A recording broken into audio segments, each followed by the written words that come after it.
எதுக்கு எதுக்கு இவ்வளவு கோவமா? கட் பண்ணட்டும். நடக்கவும் முடியாது.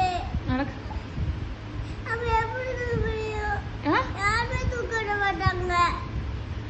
ஜாலி தானே, நீ ஸ்கூல் போக மாட்டீல்ல, வீட்டுல இருக்கலாம்ல.